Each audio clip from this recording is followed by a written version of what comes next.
Hi ಸ್ನೇಹಿತರೆ, ನಾನು ಮಂಜುನಾಥ್ ಸಾಧನಾ academy ಶಿಕಾರಿಪಿಂದ. ಸ್ನೇಹಿತರೆ, ಇವತ್ತು ಶಿವರಾತ್ರಿ ಜಾಗರಣೆ.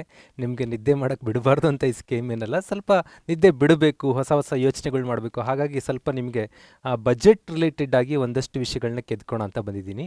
ಇಲ್ಲಿ 8 ಪ್ರಶ್ನೆಗಳನ್ನು ನೀವು ಈಗಾಗಲೇ ಓದಿದ್ದೀರಾ.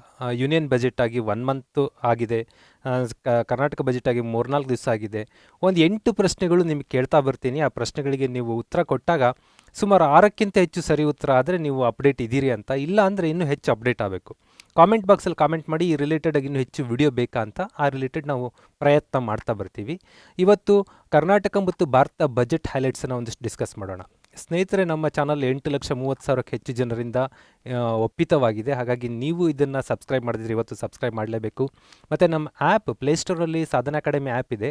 2 ಲಕ್ಷಕ್ಕಿಂತ ಹೆಚ್ಚು ಜನ ಡೌನ್ಲೋಡ್ ಮಾಡಿಕೊಂಡು 40ಕ್ಕೂ ಹೆಚ್ಚು ಟೆಸ್ಟ್ಗಳು ತಗೋತಾ ಇದ್ದಾರೆ.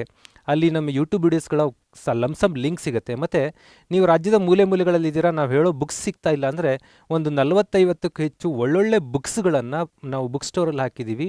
10% ಡಿಸ್ಕೌಂಟ್ ದರದಲ್ಲಿ ಮತ್ತು ವಿತೌಟ್ ಪೋಸ್ಟೇಜ್ ಕಾಸ್ಟ್ ನಿಮಗೆ ಮನೆಗೆ ಮುಟ್ಟಿಸೋಂಥ ಪ್ರಯತ್ನ ನಮ್ಮ ಟೀಮ್ ಮಾಡುತ್ತೆ.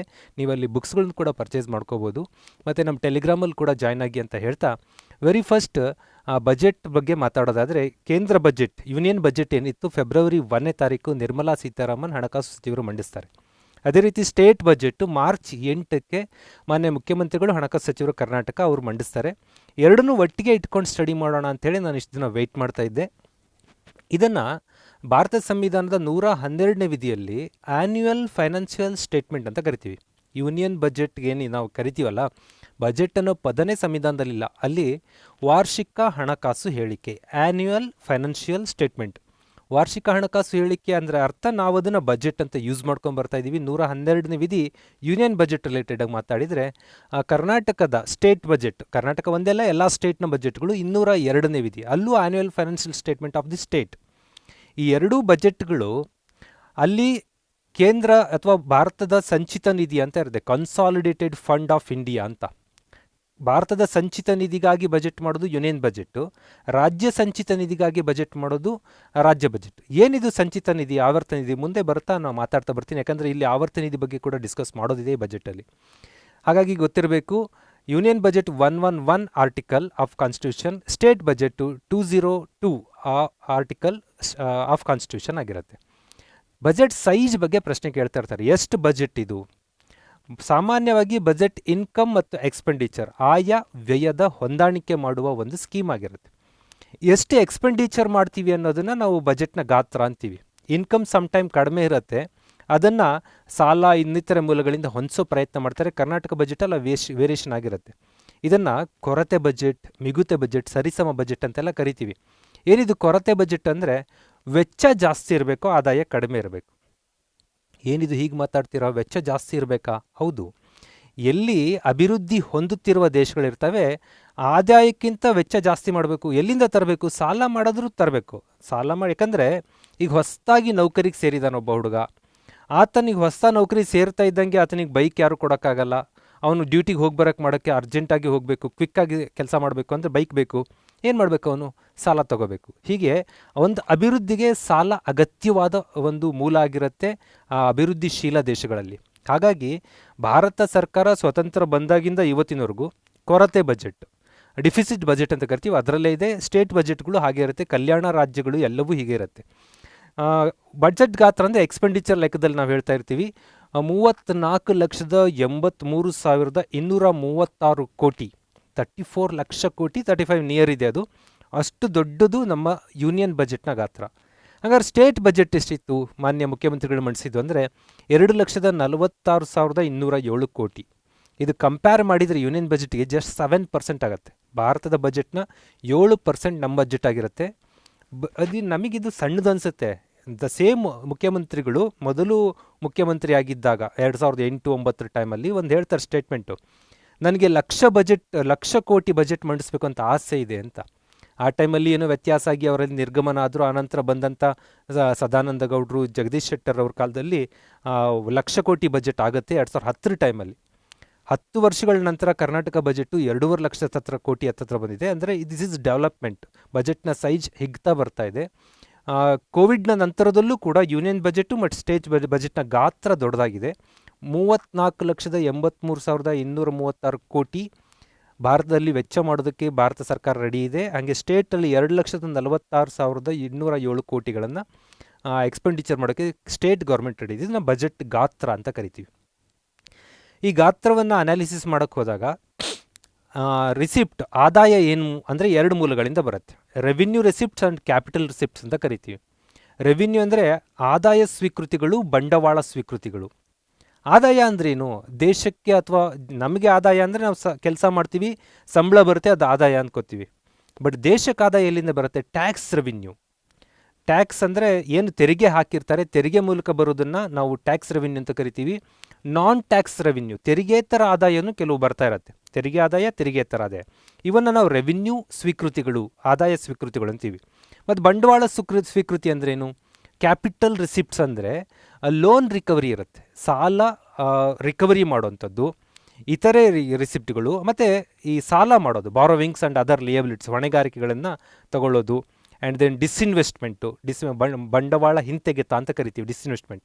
ಇವೆಲ್ಲವೂ ಬಂಡವಾಳ ಸ್ವೀಕೃತಿಯಲ್ಲಿ ಬರ್ತವೆ. ಅಲ್ಲಿ ನೋಡ್ತಿದ್ದೀರಾ ನೀವು, ಲಾಸ್ಟ್ ಬಾಕ್ಸನ್ನು ಗಮನಿಸಿ. ಆದಾಯ ಸ್ವೀಕೃತಿ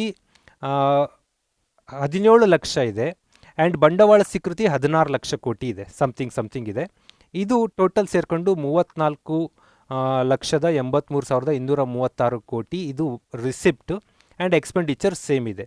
ಇದು ಭಾರತ ಸರ್ಕಾರದ ಯೂನಿಯನ್ ಬಜೆಟ್ನ ಒಂದು ಕಲ್ಪನೆ. ನಿಮಗೆ ಸ್ವಲ್ಪ ಡೀಪ್ ಎಕ್ಸಾಮ್ಗೆ ಈ ಥರ ಕಾನ್ಸೆಪ್ಟಲ್ಲಿ ಬರುತ್ತೆ, ನೀವು ಸ್ವಲ್ಪ ನೋಡ್ಕೋಬೇಕಿದು. ದೆನ್ ಬರೋಣ ಕರ್ನಾಟಕದ್ದು ಬಜೆಟ್ ಗಾತ್ರ ಹೇಳಿದೆ 2,46,207 ಕೋಟಿ. ಇಲ್ಲೂ ಕೂಡ ಅಷ್ಟೇ ರಾಜಸ್ವ ಸ್ವೀಕೃತಿ ಅಂತ ಕರಿತೀವಿ, ಆದಾಯ ಸ್ವೀಕೃತಿ. ಆ್ಯಂಡ್ ದೆನ್ ರಾಜಸ್ವ ವೆಚ್ಚಗಳು, ಬಂಡವಾಳ ವೆಚ್ಚ. ಇಲ್ಲೂ ಕೂಡ ನಂಬರ್ಸ್ಗಳು ತೋರಿಸಿದ್ದೀನಿ, ಸ್ಕ್ರೀನ್ಶಾಟ್ ಮಾಡ್ಕೊಂಡು ಇದನ್ನು ಯಾವುದ್ಯಾವುದಕ್ಕೆ ಏನೇನು ಖರ್ಚು ಮಾಡುತ್ತೆ, ಯಾವುದು ಬಂಡವಾಳ ವೆಚ್ಚ, ಬಂಡವಾಳ ಸ್ವೀಕೃತಿ ಯಾವುದ್ಯಾವ್ದು ಇರುತ್ತೆ ನೋಡ್ಕೋಬೋದು ನೀವು. ದೆನ್ ಬರೋಣ ಸ್ನೇಹಿತರೆ, ಪ್ರಶ್ನೋತ್ತರಗಳಿಗೆ ಬರ್ತೀನಿ. ನೀವು ಓದಿದ್ದೀರಾ ಆಗಲೇ, ಸ್ಟೇಟ್ ಬಜೆಟ್, ಸೆಂಟ್ರಲ್ ಬಜೆಟ್ ಓದಿದ್ದೀರಾ. ಅದನ್ನು ಯಾವ ಥರ ನೀವು ತಲೆಯಲ್ಲಿ ಸ್ಟೋರ್ ಮಾಡಿದ್ದೀರಾ, ಪ್ರಶ್ನೆಗೆ ಹೇಗೆ ಉತ್ತರ ಕೊಡ್ತೀರಾ ನೋಡ್ತಾ ಬರೋಣ. ಭಾರತದ ಬಜೆಟ್ನಲ್ಲಿ ತಿಳಿಸಿರುವಂತೆ ಅತಿ ದೊಡ್ಡ ಆದಾಯ ಯಾವುದು? ಅತಿ ದೊಡ್ಡ ಆದಾಯವಾಗಿದೆ ಯೂನಿಯನ್ ಬಜೆಟ್ಗೆ. ಕಾರ್ಪೊರೇಷನ್ ತೆರಿಗೆ, ಸರಕು ಸೇವಾ ತೆರಿಗೆ, GST, goods and service tax, ಆದಾಯ ತೆರಿಗೆ, ಇನ್ಕಮ್ ಟ್ಯಾಕ್ಸ್, ಆ್ಯಂಡ್ ಕೇಂದ್ರ ಅಬಕಾರಿ ಸುಂಕ, ಸೆಂಟ್ರಲ್ ಕಸ್ಟಮ್ ಡ್ಯೂಟಿ. ಈ 4ರಲ್ಲಿ ಯಾವುದು ಸರಿ ಉತ್ತರ? ಹೆಚ್ಚು ಆದಾಯ ಯಾವುದರಿಂದ ಬರುತ್ತೆ ಅಂತ ನೋಡೋದಾದರೆ, ತುಂಬ ಹಿಂದೆ ಕಾರ್ಪೊರೇಷನ್ ಆದಾಯ ತೆರಿಗೆ ಇತ್ತು, ಆನಂತರ ಆ ಪ್ಲೇಸನ್ನು ಕಾರ್ಪೊರೇಷನ್ ತೆರಿಗೆ ತಗೊಂತು. ಬಟ್ ಈಗ ಒಂದು 2-3 ವರ್ಷಗಳಲ್ಲಿ GST, ಸರಕು ಸೇವಾ ತೆರಿಗೆಯು ಕೇಂದ್ರ ಯೂನಿಯನ್ ಬಜೆಟ್ಗೆ ಅತಿ ದೊಡ್ಡ ಸೋರ್ಸ್, ಮೂಲವಾಗಿ ಇದೆ. Rupee comes from GST is high. ಹಾಗಂತೇಳಿ ಅದೇ ಟಾಪ್ ಅಂತ ಅಲ್ಲ, ಸಾಲ ಮತ್ತು ಇತರೆ ಹೊಣೆಗಾರಿಕೆ, ಡಿಸ್ಇನ್ವೆಸ್ಟ್ಮೆಂಟ್ ಇದರಗಳಿಂದ 36 ಪೈಸೆ ಬರುತ್ತೆ. ನಮ್ಮ ಚಾಯ್ಸಲ್ಲಿ ಇರೋದ್ರಿಂದ ನಾನು ಅದನ್ನು ಹಾಕ್ಕೊಂಡು ಹೇಳಿದ್ದಷ್ಟೇ. ಸಾಲ ಮತ್ತು ಅದರ್ ಲಿಯಬಿಲಿಟೀಸಿಂದ 36 ಪೈಸೆಯಷ್ಟು ಇನ್ಕಮ್ ಬರುತ್ತೆ, ಡಿಸ್ಇನ್ವೆಸ್ಟ್ಮೆಂಟ್ ಅದು ಇದು ಮೂಲಗಳಿಂದ. ಮತ್ತು ಈಗ ನಾವು ಕೇಳಿರೋ ಪ್ರಶ್ನೆಗೆ ಬಂದರೆ, ಗೂಡ್ಸ್ ಆ್ಯಂಡ್ ಸರ್ವಿಸ್ ಟ್ಯಾಕ್ಸು 15 ಪೈಸೆ ಬರುತ್ತೆ, 1 ರೂಪಾಯಲ್ಲಿ 15% ಬರ್ತಾ ಇರೋದು GSTಯಿಂದ. ಕಾರ್ಪೊರೇಷನ್ ಟ್ಯಾಕ್ಸಿಂದ ಎಷ್ಟು ಬರುತ್ತೆ? ಕಾರ್ಪೊರೇಷನ್ ಟ್ಯಾಕ್ಸಿಂದ 13% ಬರುತ್ತೆ, 13 ಪೈಸೆ. ಇನ್ಕಮ್ ಟ್ಯಾಕ್ಸಿಂದ 14. ಇನ್ಕಮ್ ಟ್ಯಾಕ್ಸು ಈ ಮೂರಕ್ಕೆ ಕಂಪೇರ್ ಮಾಡಿದರೆ goods and service tax highest ಇದೆ, ಇನ್ಕಮ್ ಟ್ಯಾಕ್ಸ್ ಸೆಕೆಂಡ್ ಇದೆ, ಕಾರ್ಪೊರೇಷನ್ ಟ್ಯಾಕ್ಸ್ 13 ಇದೆ. ಹಾಗಾದ್ರೆ ಯೂನಿಯನ್ ಕಸ್ಟಮ್ ಡ್ಯೂಟಿ ಎಷ್ಟಿದೆ? ಎಕ್ಸೈಸ್ ಡ್ಯೂಟಿ, ಅಬಕಾರಿ ಸುಂಕ 8% ಇದೆ, 8 ಪೈಸೆ ಬರುತ್ತೆ. ನಾನ್ ಟ್ಯಾಕ್ಸ್ ರೆವಿನ್ಯೂ ಇದೆ, ಇತರ ಡೆಪ್ತ್ಗಳಿದೆ. ಈ ಚಿತ್ರವನ್ನು ನೀವು ನೋಡ್ಕೋಬೋದು. ಅಲ್ಲಿ ನಮ್ಮ ಪ್ರಶ್ನೆಯಲ್ಲಿ ನಾವೇನು ಕೇಳಿದ್ವಿ ಅದಕ್ಕೆ ಚಾಯ್ಸಲ್ಲಿ GST ಸರಿ ಉತ್ತರ. ಅದರ ಆಚೆಗೆ ನಿಮಗೆ ಗೊತ್ತಿರಬೇಕು, ಇದು ಯೂನಿಯನ್ ಬಜೆಟ್ನೇ ಅವರೇ ಕೊಟ್ಟಿರೋಂಥ ಒಂದು ಡಯಾಗ್ರಾಮ್ ಇದು. ಇದ್ರ ಪ್ರಕಾರ ಬಾರೋಯಿಂಗ್ಸ್, ಸಾಲಗಳು ಮತ್ತು ಇತರ ಲಿಯಬಿಲಿಟೀಸ್ಗಳಿಂದ 36 ಪೈಸೆಯನ್ನು ಎಕ್ಸ್ಪೆಕ್ಟ್ ಮಾಡ್ತಾ ಇದೆ. ಈ ಸಾಲ ಹೆಚ್ಚಿಗೆ ಆದಾಗ ಸಾಲ ಮರುಪಾವತಿನೂ ಹೆಚ್ಚಿಗೆ ಆಗಬೇಕು. ಈ ರೀತಿ ವೆಚ್ಚಗಳು ಕೂಡ ಅಲ್ಲೇ ಆಗ್ತಾ ಇರುತ್ತೆ. ಈಗ ನಮ್ಮ ದೇಶದಲ್ಲಿ ಟ್ಯಾಕ್ಸ್ಗೆ ಬಂದರೆ GST ದೊಡ್ಡ ಟ್ಯಾಕ್ಸ್ ಆಗಿದೆ, ಇನ್ಕಮ್ ಟ್ಯಾಕ್ಸ್ ಸೆಕೆಂಡ್ ಇದೆ, ಕಾರ್ಪೊರೇಷನ್ ಟ್ಯಾಕ್ಸ್ ಥರ್ಡ್ ಇದೆ, ಆ್ಯಂಡ್ ಸೆಂಟ್ರಲ್ ಎಕ್ಸೈಸ್ ಡ್ಯೂಟಿ ವಸ್ತುಗಳ ಉತ್ಪಾದನೆ ಮೇಲೆ ವಿಧಿಸುವ ಸುಂಕ. ಅದು ಎಕ್ಸೈಸ್ ಡ್ಯೂಟಿ ಅಂದ್ಕೊಳ್ಳಿ, ನೀವೇನು ಕನ್ಫ್ಯೂಸ್ ಮಾಡ್ಕೋತೀರಾ ಎಣ್ಣೆ ತೆರಿಗೆ ಅಂತ. ಸ್ಟೇಟ್ಗಳಲ್ಲಿ ಅಬಕಾರಿ ಅಂತ ಅಂದರೆ ಎಣ್ಣೆ ಮಾದಕ ವಸ್ತುಗಳ ರಿಲೇಟೆಡ್ ಹೋಗುತ್ತೆ. ಬಟ್ ಸೆಂಟ್ರಲಲ್ಲಿ ಎಕ್ಸೈಸ್ ಅಂದರೆ ವಸ್ತುಗಳ ಉತ್ಪಾದನೆ ಮೇಲೆ ವಿಧಿಸುವ ಸುಂಕ ಆಗಿರುತ್ತೆ. ಅದು 8 ಪೈಸೆ, 8% ನಮ್ಮ ಯೂನಿಯನ್ ಬಜೆಟ್ಗೆ ಕಾಂಟ್ರಿಬ್ಯೂಟ್ ಮಾಡ್ತಾ ಇದೆ. ನೆಕ್ಸ್ಟ್ ಬರೋಣ. ಹಾಗಾದರೆ ಕರ್ನಾಟಕ ಬಜೆಟಲ್ಲಿ ಯಾವುದು ಹೈಯೆಸ್ಟ್, ಯಾವುದು ಹೆಚ್ಚಿಗೆ ದುಡ್ಡನ್ನು ತಂದುಕೊಡುತ್ತೆ? ರುಪಿ ಕಮ್ ಫ್ರಮ್ ಕೇಳ್ತಾ ಇರೋದು. ನೋಂದಣಿ ಮತ್ತು ಮುದ್ರಾಂಕ, stamp and registration, commercial tax, ವಾಣಿಜ್ಯ ತೆರಿಗೆ, ಅಬಕಾರಿ ತೆರಿಗೆ, excise duty, excise tax, and ಮಾರಾಟ ತೆರಿಗೆ, ಸೇಲ್ ಟ್ಯಾಕ್ಸ್. ಇದಕ್ಕೆ ಸರಿ ಉತ್ತರ ನೋಡೋದಾದರೆ ರೈಟ್ ಆನ್ಸರ್ ವಾಣಿಜ್ಯ ತೆರಿಗೆ, ಕಮರ್ಷಿಯಲ್ ಟ್ಯಾಕ್ಸ್. ನೋಂದಣಿಯ ಮುದ್ರಾಂಕ ಏನು ಕಡಿಮೆ ಇಲ್ಲ, ರಿಜಿಸ್ಟ್ರೇಷನ್ ಸ್ಟ್ಯಾಂಪು ಅದು ಕೂಡ ತೆರಿಗೆ ತಂದುಕೊಡುತ್ತೆ. ಅಬಕಾರಿ ತೆರಿಗೆ ಇಲ್ಲಿ ಮಾದಕ ದ್ರವ್ಯಗಳು, ಎಣ್ಣೆ ಈ ಥರದ ಮೇಲೆ ಹಾಕ್ತಾರಲ್ಲ ಅದು ಆಗಿರುತ್ತೆ. ಮತ್ತು ಮಾರಾಟ ತೆರಿಗೆ ಏನಾದರೂ ಇದೆಯಾ ಸರ್, ಜಿ ಎಸ್ ಟಿ ಬಂದ ಮೇಲೆ ಮಾರಾಟ ತೆರಿಗೆ ಹೋಗಿದೆ? ಇಲ್ಲ. ಪೆಟ್ರೋಲಿಯಂ ಡೀಸೆಲ್, ಪೆಟ್ರೋಲ್ ಡೀಸೆಲ್ ಇದ್ರ ಮೇಲೆಲ್ಲ ಹಾಕೋದು ಈಗಲೂ ಕೂಡ ಸೇಲ್ ಟ್ಯಾಕ್ಸೇ. ಅದೇ ಚರ್ಚೆ ನಡೀತಾ ಇರೋದು ಈಗ ದೇಶದಾದ್ಯಂತ. ಡೀಸೆಲ್ ಪೆಟ್ರೋಲ್ನ ಜಿ ಎಸ್ ಟಿ ವ್ಯಾಪ್ತಿ ತರೋಣ, ಜಿ ಎಸ್ ಟಿ ವ್ಯಾಪ್ತಿ ತಂದರೆ ಪ್ರೈಸ್ ಡೌನ್ ಆಗ್ಬೋದು, ಹಾಗೆಲ್ಲ ಚರ್ಚೆ ಆಗ್ತಾಯಿದೆ. ಇವತ್ತಿಗೂ ಕೂಡ ಪೆಟ್ರೋಲ್ ಉತ್ಪನ್ನಗಳನ್ನು, ಸ್ಪೆಷಲಿ ಪೆಟ್ರೋಲ್ ಡೀಸೆಲ್ಗಳನ್ನೆಲ್ಲ ಜಿ ಎಸ್ ಟಿ ವ್ಯಾಪ್ತಿಗೆ ತಂದಿಲ್ಲ. ಇನ್ನೂ ಅದು ಸೇಲ್ ಟ್ಯಾಕ್ಸ್ ವ್ಯಾಪ್ತಿಯಲ್ಲಿ ನಡೀತಾ ಇದೆ, ಸ್ಟೇಟಲ್ಲಿ, ಸೆಂಟ್ರಲಲ್ಲಿ. ಕರ್ನಾಟಕದಲ್ಲಿ ಸೇಲ್ ಟ್ಯಾಕ್ಸಲ್ಲಿ ಮಾರಾಟ ತೆರಿಗೆ ಕೂಡ ಇದೆ. ನೋಂದಣಿ ಮುದ್ರಾಂಕದಿಂದ 12,655 ಕೋಟಿ, ವಾಣಿಜ್ಯ ತೆರಿಗೆಯಿಂದ 76,000 ಸಮಥಿಂಗ್, ಆ್ಯಂಡ್ ಅಬಕಾರಿಯಿಂದ 24,580 ಕೋಟಿ ರೂಪಾಯಿಗಳನ್ನು ಎಕ್ಸ್ಪೆಕ್ಟ್ ಮಾಡ್ತಾಯಿದೆ ಈ ಬಜೆಟಲ್ಲಿ. ಹಾಗಾಗಿ ಅಬಕಾರಿ ಸುಂಕ, ವಾಣಿಜ್ಯ ತೆರಿಗೆ, ಕಮರ್ಷಿಯಲ್ ಟ್ಯಾಕ್ಸು ನಮಗೆ ಹೆಚ್ಚು ಸೋರ್ಸು ಸ್ಟೇಟ್ಗಾಗಿದೆ. ಸ್ನೇಹಿತರೆ, ಇಲ್ಲಿ ಅಬಕಾರಿ ಅಂತ ಬಂದಾಗ ಮೊನ್ನೆ ಒಂದು ಪೇಪರ್ ನ್ಯೂಸ್ ನೋಡ್ತಾ ಇದ್ದೆ. 510 ಕೋಟಿಗೆ ಒಂದು ವೈನ್ ಸ್ಟೋರ್, ಒಂದು ಹನುಮಾನ್ಗಢ ಅನ್ನೋ ಒಂದು ವೈನ್ ಸ್ಟೋರ್ ಏನೋ ಟೆಂಡರ್ ಆಗತ್ತಲ್ಲಿ, ಹರಾಜಿಗೆ ಒಬ್ಬ ಸ್ವೀಕಾರ ಮಾಡ್ತಾರೆ. ಒಂದು ವೈನ್ ಸ್ಟೋರನ್ನು 510 ಕೋಟಿಗೆ ಟೆಂಡರ್ ತಗೋತಾರೆ ಅಂತಂದರೆ ಎಷ್ಟು ಮಟ್ಟಿಗೆ ನಮ್ಮಲ್ಲಿ ಮಾದಕ ವಸ್ತುಗಳ ಸೇವನೆ ಮತ್ತು ಸೇಲ್ ನಡೀತಾ ಇದೆ ಗೊತ್ತಿರಬೇಕು ನಿಮಗೆ. 510 ಹನುಮಾನ್ಗಢ ಅಂತ ರಾಜಸ್ಥಾನದಲ್ಲಿ ರೀಸೆಂಟ್ ನ್ಯೂಸ್ ಅದು. ಹಾಗಾಗಿ ಇದು ಅತಿ ದೊಡ್ಡದಲ್ಲ, ಬಟ್ ರಾಜ್ಯಗಳಿಗೆ ಇದು ಆದಾಯದ ಮೂಲ ಆಗಿದೆ. ಹಂಗಾಗಿನೇ ಈ ಏನು ಅಬಕಾರಿ ಬ್ಯಾನ್ ಮಾಡಬೇಕು ಇದನ್ನು, ಮಾದಕ ವಸ್ತುಗಳನ್ನು, ಡ್ರಿಂಕ್ಸ್ಗಳನ್ನು ಅಂತ ಅಂದಾಗ ಆಗ್ತಾಯಿಲ್ಲ. ಯಾಕೆಂದರೆ ಇದು ದೊಡ್ಡ ಆದಾಯದ ಮೂಲವಾಗಿ ರಾಜ್ಯಗಳಿಗೆ ಕೆಲಸ ಮಾಡ್ತಾಯಿದೆ. ನೆಕ್ಸ್ಟ್ ಬರೋಣ, ಕರ್ನಾಟಕ ಬಜೆಟ್ನ rupee come from rupee goes, ಎಲ್ಲಿಗೆ ಬರ್ತಾ ಇದೆ, ಎಲ್ಲಿಗೆ ಹೋಗ್ತಾ ಇದೆ ಅನ್ನೋದನ್ನು ಒಂದು ಚಿತ್ರ ಹಾಕ್ಕೊಂಡಿದ್ದೀನಿ. ಯು ಕ್ಯಾನ್ ಸ್ಕ್ರೀನ್ಶಾಟ್ ಮಾಡ್ಕೊಂಡು ಇದನ್ನು ನೀವು ಆರಾಮಾಗಿ ಸ್ಟಡಿ ಮಾಡ್ಬೋದು. ಈಗ ಹೇಳಿರೋ ವಿಚಾರನ ಇಲ್ಲಿ ಸ್ಕ್ರೀನ್ಶಾಟಲ್ಲಿ ತೊಗೋಬೋದು. ನೆಕ್ಸ್ಟ್ ಬರೋಣ, ಭಾರತ ಬಜೆಟ್ನಲ್ಲಿ ತಿಳಿಸಿರುವಂತೆ ಯಾವ ವಲಯಕ್ಕೆ ಹೆಚ್ಚಿನ ವೆಚ್ಚ ಮಾಡಲಾಗುತ್ತದೆ. ಈಗ ಬರೋದ್ರ ಬಗ್ಗೆ ಮಾತಾಡಿದ್ವಿ. ಸ್ಪೆಂಡ್ ಎಲ್ಲಿಗಾಗತ್ತೆ? ಕೇಂದ್ರ ವಲಯದ ಯೋಜನೆಗಳು, ಸೆಂಟ್ರಲ್ ಸೆಕ್ಟರ್ ಪ್ಲ್ಯಾನಿಂಗ್ಸ್ಗಳು, ಪ್ರೋಗ್ರಾಮ್ಸ್ಗಳು, ಬಡ್ಡಿ ಪಾವತಿ ಅಂದರೆ ಇಂಟ್ರೆಸ್ಟ್, ಸಾಲ ತೊಗೊಂಡಿರ್ತೀವಿ, ಅಲ್ಲಿ ನೋಡಿದ್ವಿ 36%ವರೆಗೂ ಸಾಲ ಲೇಬಿಲಿಟಿ ಮಾಡಿದಾಗ ಅದಕ್ಕೆ ಬಡ್ಡಿ ಕಟ್ಟಬೇಕು, ಬಡ್ಡಿ ಪಾವತಿ, ರಕ್ಷಣೆ, ಡಿಫೆನ್ಸ್ ಆ್ಯಂಡ್ ಸಹಾಯಧನ, ಸಬ್ಸಿಡಿ. ಯಾವುದಕ್ಕೆ ಹೆಚ್ಚಿಗೆ ಸ್ಪೆಂಡ್ ಮಾಡುತ್ತೆ ಯೂನಿಯನ್ ಬಜೆಟಲ್ಲಿ ಅಂತ ನೋಡೋದಾದರೆ ರೈಟ್ ಆನ್ಸರ್ ಇಲ್ಲಿ ಬಡ್ಡಿ ಪಾವತಿ. ಇಂಟ್ರೆಸ್ಟ್ ಪೇಮೆಂಟ್ಗೆ ಹೈಯೆಸ್ಟ್ ಹೋಗ್ತಾ ಇದೆ, 20 ಪೈಸಾ, 20 ಪೈಸಷ್ಟು ಇನ್ಕಮ್ ನಮ್ಮದು ಇಂಟ್ರೆಸ್ಟ್ ಪೇಮೆಂಟ್ಗೆ ಹೋಗ್ತಾ ಇದೆ. ಈ ಥರ ಬೇರೆ ಬೇರೆ ಮೂಲಗಳಿಗೆ ಬೇರೆ ಹೋಗುತ್ತೆ. ಸಬ್ಸಿಡಿಗೆ 9% ಇದೆ, 9% ಸಬ್ಸಿಡಿ, ಬೇರೆ ಬೇರೆ ವಲಯದ ಸಬ್ಸಿಡಿಗಳಿಗೆ 9%. ಫೈನಾನ್ಸ್ ಕಮಿಷನ್, ಹಣಕಾಸು ಆಯೋಗದ ಮತ್ತು ಇತರೆ ಟ್ರಾನ್ಸ್ಫರ್ಗಳಿಗೆ 10% ಹೋಗುತ್ತೆ. ಹೀಗೆ ಬೇರೆ ಬೇರೆ ವಲಯಗಳಿಗೆ ಹೋಗ್ತಾ ಇದೆ. ರಕ್ಷಣೆಗೆ ಒಂದು 8% ಹೋಗುತ್ತೆ, ಡಿಫೆನ್ಸ್ಗೆ 8% ಇದೆ. ಅತಿ ದೊಡ್ಡದು ಡಿಫೆನ್ಸು. ಇಲಾಖಾವಾರು ಬಂದರೆ ರಕ್ಷಣಾ ಇಲಾಖೆಗೆ ಹೆಚ್ಚು ದುಡ್ಡನ್ನು ಕೊಡಲಾಗುತ್ತೆ. 100ರಲ್ಲಿ 8 ರೂಪಾಯಿನ ರಕ್ಷಣೆಗೆ ಕೊಡ್ತೀವಿ, ಅದು ಅನಿವಾರ್ಯ. ಪಕ್ಕದಲ್ಲಿ ಆ ಥರ ದುಶ್ಮನ್ಗಳಿದ್ದಾಗ ನಾವು ಭದ್ರತೆ ಮಾಡಿಕೊಳ್ಳೇಬೇಕು. ಈ ರೀತಿ ನಮ್ಮದು ಎಕ್ಸ್ಪೆಂಡಿಚರ್ ಇರುತ್ತೆ. ಪೆನ್ಷನ್ಗೆ 5%, ಪಿಂಚಣಿಗೆ 5% ಕೊಡ್ತಾ ಇದ್ದೀವಿ ನಾವು. ಮತ್ತು ಸೆಂಟ್ರಲಿ ಸ್ಪಾನ್ಸರ್ಡ್ ಸ್ಕೀಮ್ಸ್, ಕೇಂದ್ರ ವಲಯದ ಯೋಜನೆಗಳಿರುತ್ತೆ, ಅದಕ್ಕೆ 9% ಇದೆ. ಸೆಂಟ್ರಲ್ ಸೆಕ್ಟರ್ ಸ್ಕೀಮ್ ಅಂತ ಇರುತ್ತೆ, ಅದಕ್ಕೆ 13% ಕೊಡ್ತೀವಿ. ಈ ರೀತಿ ಬೇರೆ ಬೇರೆ ವಲಯಗಳಿಗೆ MG ನರೇಗಾ ಎಲ್ಲ ಬರ್ತಾವಲ್ಲ, ಅವಕ್ಕೆ 13%ವರೆಗೂ ಬರುತ್ತೆ. ದೀಸ್ ಆಲ್ ಎಕ್ಸ್ಪೆಂಡಿಚರ್ ಹೆಚ್ಚು ಹೋಗ್ತಾ ಇರೋದು ಇಂಟ್ರೆಸ್ಟ್ ಪೇಮೆಂಟ್, ಬಡ್ಡಿ ಪಾವತಿಗೆ ಹೆಚ್ಚು ಹೋಗ್ತಾ ಇದೆ. ನೆಕ್ಸ್ಟ್ ಬರೋಣ, ಭಾರತ ಬಜೆಟ್ನಲ್ಲಿ ಯಾವ ಸಚಿವಾಲಯ, ಈಗ ನಾನು ಹಿಂದೆ ಹೇಳಿದೆ ಡಿಫೆನ್ಸ್ ಇಸ್ ಅ ಫಸ್ಟ್ ಅಂತೇಳಿ, ಹಾಗಾದರೆ ಸೆಕೆಂಡ್ ಯಾವುದಿರ್ಬೋದು ಅಂತ ನೋಡೋದಾದರೆ ಗ್ರಾಹಕ ವ್ಯವಹಾರ, ಆಹಾರ ಮತ್ತು ಸಾರ್ವಜನಿಕ ವಿತರಣೆ, consumer affairs, food and public ಡಿಸ್ಟ್ರಿಬ್ಯೂಷನ್ನ, ಗೃಹ, ಹೋಮ ಅಥವಾ ರೂರಲ್ ಡೆವಲಪ್ಮೆಂಟ್, ಗ್ರಾಮೀಣಾಭಿವೃದ್ಧಿನ, ಕೃಷಿ ಮತ್ತು ರೈತರ ಕಲ್ಯಾಣ, ಫಾರ್ಮರ್ಸ್ ವೆಲ್ಫೇರ್, ಈ ಡಿಪಾರ್ಟ್ಮೆಂಟ್ಗೆ ಹೆಚ್ಚಿಗೆ ಹೋಗ್ತಾ ಇದೆಯಾ? ಸೆಕೆಂಡ್ ಪ್ಲೇಸನ್ನು ನೀವು ಗೆಸ್ ಮಾಡ್ತೀರಾ ಅಂದ್ಕೋತೀನಿ. ಸೆಕೆಂಡ್ ಪ್ಲೇಸ್ ಹೋಗ್ತಾ ಇರೋದು ಗ್ರಾಹಕ ವ್ಯವಹಾರ, ಆಹಾರ ಮತ್ತು ನಾಗರಿಕ ಸರಬರಾಜು ಇಲಾಖೆಗೆ ಸೆಕೆಂಡ್ ಹೈಯೆಸ್ಟ್ ಹೋಗ್ತಾ ಇದೆ. ಹಾಗಾದರೆ ಇಲ್ಲೊಂದು ಸ್ವಲ್ಪ ಗ್ಲ್ಯಾನ್ಸ್ ಮಾಡೋಣ. ಹೈಯೆಸ್ಟ್ ಡಿಫೆನ್ಸ್ 4,78,196 ಕೋಟಿ. ದ ಸಿಚುಯೇಷನ್ ನಿಮಗೆ ಹೇಳೋಕ್ಕೆ ನಾನು ಟ್ರೈ ಮಾಡ್ತಾ ಇರೋದು, ದೇಶದ ಭದ್ರತೆ ಎಷ್ಟು ಎಕ್ಸ್ಪೆಂಡಿಚರ್ ತಗೋತಾ ಇದೆ ನಮಗೆ ಅಂತ ಅಂದರೆ, ಶಿಕ್ಷಣ ಅನ್ನೋದು ದೇಶವನ್ನು ಕಟ್ಟುವ ಒಂದು ಸೆಕ್ಟರ್. ದೇಶ ಕಟ್ಟೋದಕ್ಕೆ ನಾವು ಬೇಕು, ಭದ್ರತೆ ಫಸ್ಟ್ ಇಂಪಾರ್ಟೆಂಟ್. ಭದ್ರತೆ ಇದ್ದಾಗ ಎಲ್ಲ ಮಾಡ್ಬೋದು. ದೇಶ ಕಟ್ಟೋಕ್ಕೆ ಎಜುಕೇಷನ್ ಬೇಕಲ್ಲ, ಎಜುಕೇಷನ್ 93, 1,00,000 ಕೋಟಿನೂ ಇಲ್ಲ. ಅಂದರೆ ಸುಮಾರು 5 ಪಟ್ಟು ಜಾಸ್ತಿ ಆದಾಯವನ್ನು ನಾವು ಸ್ಪೆಂಡ್ ಮಾಡ್ತಿರೋದು ರಕ್ಷಣೆಗೆ. That is the first. ಆಹಾರ ಮತ್ತು ನಾಗರಿಕ ಸರಬರಾಜು 2.5 ಲಕ್ಷ ಕೋಟಿವರೆಗೂ ಇದೆ.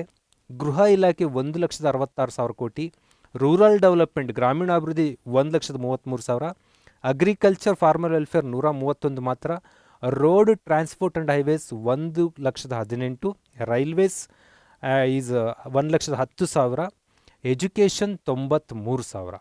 ಅಂದರೆ ಈ ಪರಿಸ್ಥಿತಿ ಇದೆ. ನಮ್ಮಲ್ಲಿ ಏನಾಗಬೇಕು ಏನಾಗಬಾರ್ದು ಅನ್ನೋದು ನೀವು ಅಬ್ಸರ್ವ್ ಮಾಡ್ತಾ ಇದ್ದೀರಾ ಅನ್ಕೋತೀನಿ. ಯಾವುದು ಪ್ರಮುಖ ವಲಯಗಳು ಕೆಳಗೆ ಬರ್ತಾ ಇದೆ, ಇದಕ್ಕೆ ಅನಿವಾರ್ಯ ಭದ್ರತೆ ನೆಸೆಸಿಟಿ ಆಗಿದೆ. ಅದಕ್ಕೆ ಇಂಟರ್ನ್ಯಾಷನಲ್ ಡಿಪ್ಲೊಮಸಿ ಎಲ್ಲ ಡೆವಲಪ್ ಮಾಡಿಕೊಂಡು ಭದ್ರತಾ ವೆಚ್ಚ ಕಡಿಮೆ ಮಾಡಿಕೊಂಡಲ್ಲಿ ಬೇರೆ ವಲಯಗಳಿಗೆ ಅಭಿವೃದ್ಧಿಗೆ ಹಣ ತೊಡಗಿಸ್ಬೋದು. ಮೊದಲೇ ಕಲ್ಯಾಣ ಆಗ್ತಾ ಇರೋ ರಾಜ್ಯಗಳು ಇಲ್ಲೇ ಇಷ್ಟು ವೆಚ್ಚ ಆಗ್ತಾ ಇದೆ. This wear money goes from union budget. Next ಬರೋಣ, ಭಾರತ ಬಜೆಟ್ನಲ್ಲಿ ಯಾವುದು ಅತಿ ಹೆಚ್ಚು ಸಹಾಯಧನ ನೀಡುವ ಕ್ಷೇತ್ರವಾಗಿದೆ? ಸಬ್ಸಿಡಿ ಯಾವ ಕ್ಷೇತ್ರಕ್ಕೆ ನಾವು ಹೆಚ್ಚು ಸಬ್ಸಿಡಿ ಕೊಡ್ತೀವಿ?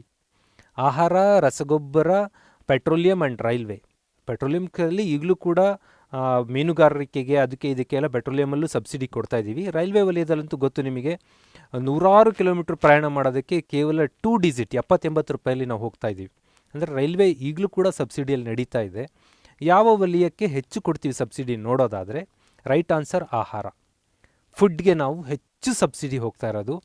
ಏನು ಅಂತ್ಯೋದಯ ಅನ್ನ ಯೋಜನೆ, ಅನ್ನಭಾಗ್ಯ ಯೋಜನೆ, ಇವೆಲ್ಲ ಯೋಜನೆಗಳಿದಾವಲ್ಲ, ಅದರಲ್ಲಿ ಸ್ಪೆಷಲಿ ಅಂತ್ಯೋದಯ ಅನ್ನ ಯೋಜನೆ ಮೂಲಕ ಭಾರತ ಸರ್ಕಾರ ಸ್ಪೆಂಡ್ ಮಾಡ್ತಾ ಇದೆ ಫುಡ್ ಸಬ್ಸಿಡಿ 2,42,836 ಕೋಟಿ. ಅದು ಇನ್ಕ್ರೀಸ್ ಆಗಿದೆ, 49% ರೈಸ್ ಆಗಿದೆ. ಬಿಕಾಸ್ ಆಫ್ ಕೋವಿಡ್ ಹೆಚ್ಚು ಫುಡ್ ವಿತರಣೆ ಮಾಡಲೇಬೇಕಾಗಿ ಬಂತು.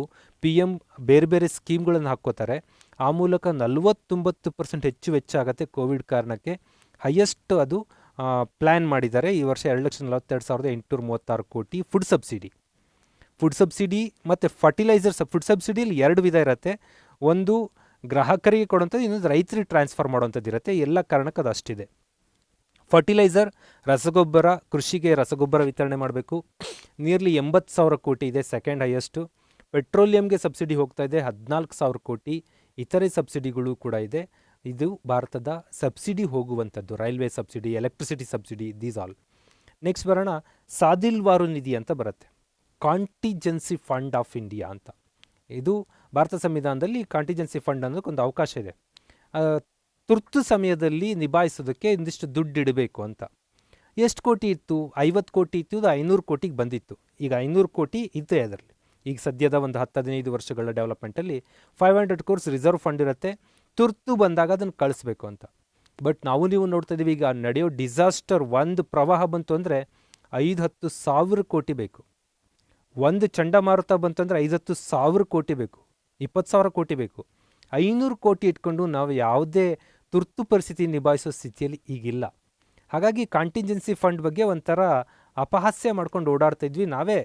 ಪೊಲಿಟಿಕಲ್ ಸೈನ್ಸ್ ಪ್ರೊಫೆಸರ್ 500 ಕೋಟಿ ತೊಗೊಂಡು ಏನು ಮಾಡ್ತಾರಪ್ಪ ಇವರು ಅಂದ್ಕೊಂಡು ನಾವೇ ಜೋಕ್ ಮಾಡ್ತಾ ಇದ್ವಿ. ಅದನ್ನು ಥಿಂಕ್ ಮಾಡಿದೆ ಭಾರತ ಸರ್ಕಾರ, 500 ಕೋಟಿಯಿಂದ ರೈಸ್ ಮಾಡೋಣ ಅಂತ. ಎಷ್ಟು ಕೋಟಿಗೆ ರೈಸ್ ಮಾಡೋಣ? ರಿಸರ್ವ್ಡ್ ಫಂಡ್, ಆವರ್ತ ನಿಧಿದು, ಸಾದಿಲ್ವಾರು ನಿಧಿದು ಅಂತ ಅಂದರೆ 30,000 ಕೋಟಿಗೆ ಹೆಚ್ಚಿಸ್ತಾ ಇದ್ದಾರೆ. ಇದಕ್ಕೊಂದು ಫೈನಾನ್ಸ್ ಬಿಲ್ ಆಗುತ್ತೆ, ಆದ ನಂತರ ಆಗುತ್ತೆ. ಪ್ರಪೋಸಲ್ ಅಂತೂ ಬಜೆಟಲ್ಲಿ ಆಗಿದೆ, 500ರಿಂದ 30,000 ಕೋಟಿಗೆ ಏರಿಸಬೇಕು. 267ನೇ ವಿಧಿಯಲ್ಲಿ ಇದ್ರ ಬಗ್ಗೆ ಮೆನ್ಷನ್ ಇದೆ, ಕಾಂಟಿಂಜೆನ್ಸಿ ಫಂಡ್ ಬಗ್ಗೆ. ನಾನು ವೆರಿ ಫಸ್ಟ್ ಹೇಳಿದೆ, ಬಜೆಟ್ ಮಾಡೋದು ಕನ್ಸಾಲ್ಡೇಟೆಡ್ ಫಂಡ್, ಸಂಚಿತ ನಿಧಿಗೆ ಅಂತ. ಸಂಚಿತ ನಿಧಿ 266ನೇ ವಿಧಿ, 266 ಆರ್ಟಿಕಲ್ ಸಂಚಿತ ನಿಧಿ. 267 ಆರ್ಟಿಕಲ್ಲು ಕಾಂಟಿಜೆನ್ಸಿ ಫಂಡ್ ಅಥವಾ ಸಾದಿಲ್ವಾರು ನಿಧಿ. ಭಾರತದ ಒಟ್ಟು ಇನ್ಕಮ್ ಎಕ್ಸ್ಪೆಂಡಿಚರ್ ಎಲ್ಲ ನಡೆಯೋದು ಸಂಚಿತ ನಿಧಿಯಲ್ಲಿ.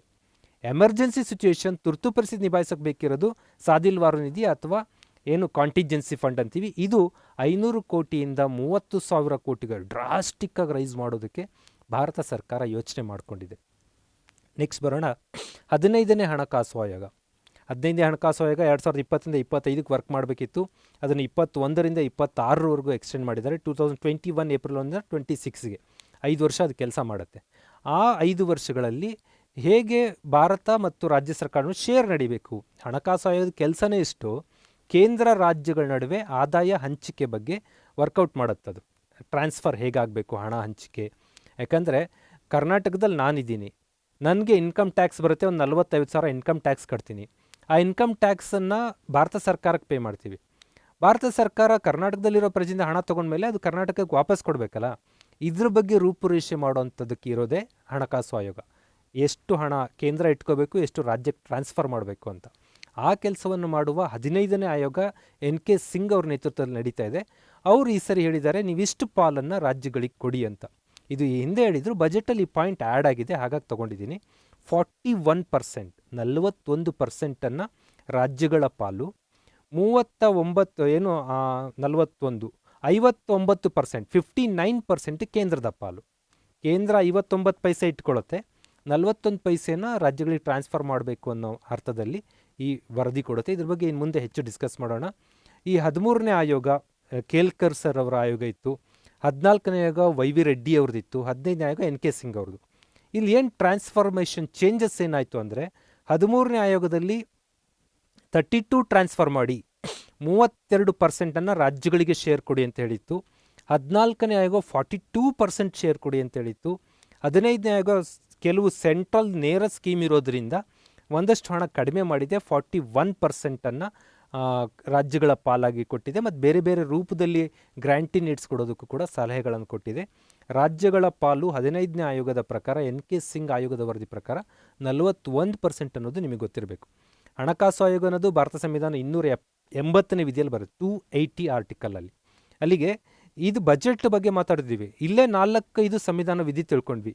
112 ಕೇಂದ್ರ ಬಜೆಟ್ಟು, 202 ರಾಜ್ಯ ಬಜೆಟ್ಟು, 266 ಸಂಚಿತ ನಿಧಿ, 267 ಆವರ್ತ ನಿಧಿ, 280 ಹಣಕಾಸು ಆಯೋಗ. ಹೀಗೆ ಸಂವಿಧಾನದ ವಿಧಿಗಳನ್ನು ಅಲ್ಲಲ್ಲೇ ಕಲ್ತ್ಕೊತ ಹೋದರೆ ನಿಮಗೆ ಗೊತ್ತಿಲ್ಲದಂಗೆ ಒಂದು 50-60 ವಿಧಿಗಳು ಇಲ್ಲಿ ಸ್ಟೋರ್ ಆಗುತ್ತೆ. ಆಟೋಮೆಟಿಕಲಿ ಎಕ್ಸಾಮಲ್ಲಿ ಎಲ್ಲದಕ್ಕೂ ಸರಿ ಉತ್ತರ ಮಾಡ್ಬೋದು. 395 ಕಲಿಬೇಕಾದ ಅಗತ್ಯ ಏನಿಲ್ಲ. ಓಕೆ ಸ್ನೇಹಿತರೆ, ಇಲ್ಲಿ ನೋಡಿದ್ರಿ ಹಣಕಾಸು ಆಯೋಗದ ರಿಲೇಟೆಡ್ ಇಷ್ಟು ಮಾತಾಡ್ತೀವಿ. ನೆಕ್ಸ್ಟು 2021 ಯಾವ ಘಟನೆ ಸಂಭವಿಸಿ 60 ವರ್ಷಗಳಾಗಿದೆ? ಏನು ಸರ್ ಬಜೆಟ್ ಬಗ್ಗೆ ಮಾತಾಡಿ ಈ ಥರ ಹೇಳ್ತಿರಲ್ಲ. ಬಜೆಟಲ್ಲಿ ಕೆಲವೊಂದು 60 ವರ್ಷ, 75 ವರ್ಷ, ಇದೆಲ್ಲ 50 ವರ್ಷ ಮೆನ್ಷನ್ ಮಾಡಿಕೊಂಡು ಒಂದು ಲಿಸ್ಟ್ ಔಟ್ ಮಾಡ್ತಾರೆ, ಇಂಥದ್ದು ಘಟನೆಗಳಾಗಿ ಇಷ್ಟು ವರ್ಷ ಆಯಿತು ಅಂತ. ಅದನ್ನು ಸಂಗ್ರಹ ಮಾಡಿ ಇಲ್ಲಿ ತರ್ತಾ ಇದ್ದೀನಿ ನಾನು. ಯಾವ ಘಟನೆಗೆ 60 ವರ್ಷ ಆಗಿದೆ? ಭಾರತ ಪಾಕಿಸ್ತಾನ ಯುದ್ಧ, ಭಾರತ ಚೀನಾ ಯುದ್ಧ, ಗೋವಾ ವಿಮೋಚನೆ, ಪಾಂಡಿಚೇರಿ ವಿಮೋಚನೆ. ಇದಕ್ಕೆ ಸರಿಯಾದ ಉತ್ತರ ಗೋವಾ ವಿಮೋಚನೆ. 1961ನಲ್ಲಿ ಗೋವಾ ವಿಮೋಚನೆ ಆಗತ್ತೆ ಪೋರ್ಚುಗೀಸರಿಂದ. ಭಾರತಕ್ಕೆ ಮೊದಲು ಬಂದ ವಿದೇಶಿಯರು ಪೋರ್ಚುಗೀಸರೇ. 1498 ವಾಸ್ಕೋಡಿ ಗಾಮನ್ ಮೂಲಕ ಎಂಟ್ರಿ ಆಗ್ತಾರೆ. ಭಾರತದಿಂದ ಕೊನೆಗೆ ಹೋದ ವಿದೇಶಿಯರು ಪೋರ್ಚುಗೀಸರೇ. 1961ನಲ್ಲಿ ಹೋಗ್ತಾರೆ. ಅದಕ್ಕೆ 60 ವರ್ಷದ ಘಟನೆ. ಅದರ ರಿಲೇಟೆಡಾಗಿ ಗೋವಾದಲ್ಲಿ ಸೆಲೆಬ್ರೇಷನ್ ಮಾಡೋ ರಿಲೇಟೆಡಾಗಿ ಬಜೆಟಲ್ಲಿ ಪ್ರಸ್ತಾಪಗಳಿದೆ. ಹಾಗಾದ್ರೆ ಪಾಂಡಿಚೇರಿ ವಿಮೋಚನೆ 1954 ಆರಂಭ ಆಗುತ್ತೆ, ಇದು 56ಗೆ ಬರುತ್ತೆ, ಅಂತಿಮವಾಗಿ 64ಗೆ ಆಗುತ್ತೆ. ಬಟ್ ನಮಗೆ ಪಾಂಡಿಚೇರಿ ವಿಮೋಚನೆ ಅಂದರೆ 54 ಅನ್ನೋದು ಗೊತ್ತಿರುತ್ತೆ. ಹಾಗಾಗಿ ಫಸ್ಟ್ ಬಂದ ವಿದೇಶಿಯರು ಪೋರ್ಚುಗೀಸರೇ, ಕೊನೆಗೆ ಹೋದ ವಿದೇಶಿಯರು ಪೋರ್ಚುಗೀಸರೇ ಅನ್ನೋದು ನಮಗೆ ಗೊತ್ತಿರಬೇಕು. ಹಿಂಗಾದರೆ ಬಜೆಟಲ್ಲಿ ಯಾವುದ್ಯಾವ್ದು ಮೇಯ್ನ್ ಹೈಲೈಟ್ ಮಾಡಿದ್ದಾರೆ ಅಂದರೆ, 75 ವರ್ಷ ಇಂಡಿಯನ್ ಇಂಡಿಪೆಂಡೆನ್ಸ್ಗೆ ಆಗುತ್ತೆ 2022ಕ್ಕೆ. 22ಕ್ಕೆ ಆಗುತ್ತೆ ಅಂತ ಅಂದರೆ ಇದು 21-22 ಬಜೆಟ್ಟು. ಈ ಆಗಸ್ಟ್ 15ರಿಂದನೇ ಸೆಲೆಬ್ರೇಷನ್ ಸ್ಟಾರ್ಟ್ ಮಾಡ್ಕೋತೀವಿ ನಾವು. ಮುಂದಿನ ವರ್ಷದ 1 ಇಯರ್ ಪ್ರೋಗ್ರಾಮ್ ಇರುತ್ತೆ. ಹಾಗಾಗಿ 75th year of independence day ಅನ್ನೋದು ಕೋಟ್ ಮಾಡ್ತಾರೆ. 2022ಕ್ಕೆ 75 ವರ್ಷ ಆಗುತ್ತೆ. 60 ವರ್ಷ ಗೋವಾ ಲಿಬರೇಷನ್, ಗೋವಾ ಅಸೆಷನ್ ಆಗಿ ಭಾರತದ ಒಕ್ಕೂಟಕ್ಕೆ ಸೇರಿಕೊಂಡು ಪೋರ್ಚುಗೀಸರಿಂದ. 50 ವರ್ಷ ಆಗುತ್ತೆ ಪಾಕಿಸ್ತಾನದ ಮೇಲೆ ನಾವು ಯುದ್ಧ ಗೆದ್ದು 1971ರ ಘಟನೆ.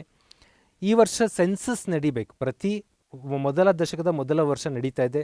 ನಿಮಗೆ ಗೊತ್ತು, 901, 11, 21, 31, 91, 2001, 2011 ನಡೆದಿದೆ. 2021ರಲ್ಲಿ ಸೆನ್ಸಸ್ ನಡಿಬೇಕು. ಸ್ವತಂತ್ರ ಭಾರತದ 8ನೇ ಸೆನ್ಸಸ್ ನಡೆಯೋ ವರ್ಷ ಇದು.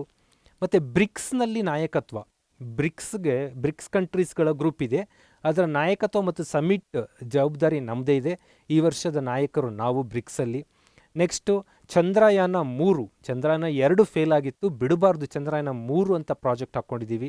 ನೆಕ್ಸ್ಟು ಹರಿದ್ವಾರದಲ್ಲಿ ಮಹಾಕುಂಭಮೇಳ ನಡೆಯುತ್ತೆ. ಇದೆಲ್ಲದ್ರ ರಿಲೇಟೆಡಾಗಿ ಬಜೆಟಲ್ಲಿ ಪ್ರಸ್ತಾಪ ಆಗುತ್ತೆ, ನಿಮಗೂ ಕೂಡ ನಾಲೆಡ್ಜ್ ಇರಬೇಕು.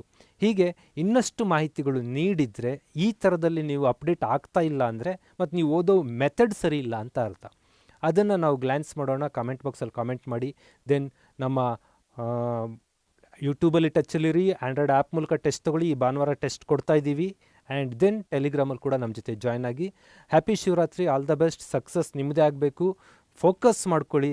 ಸಣ್ಣ ಪುಟ್ಟ ಅಪ್ ಡೌನ್ಸ್ ಲೈಫಲ್ಲಿ ಬಂದೇ ಬರುತ್ತೆ, ಬರಲ್ಲ ಅಂತ ಇಲ್ಲ, ಎಲ್ಲರಿಗೂ ಬಂದಿರುತ್ತೆ. ಆ ಅಪ್ ಡೌನ್ಸ್ಗಳ ಬಗ್ಗೆ ನೆಗ್ಲೆಕ್ಟ್ ಮಾಡಿ. Be focus, be alert, be fast, slow ಇರಬೇಡಿ. All the best. Bye bye.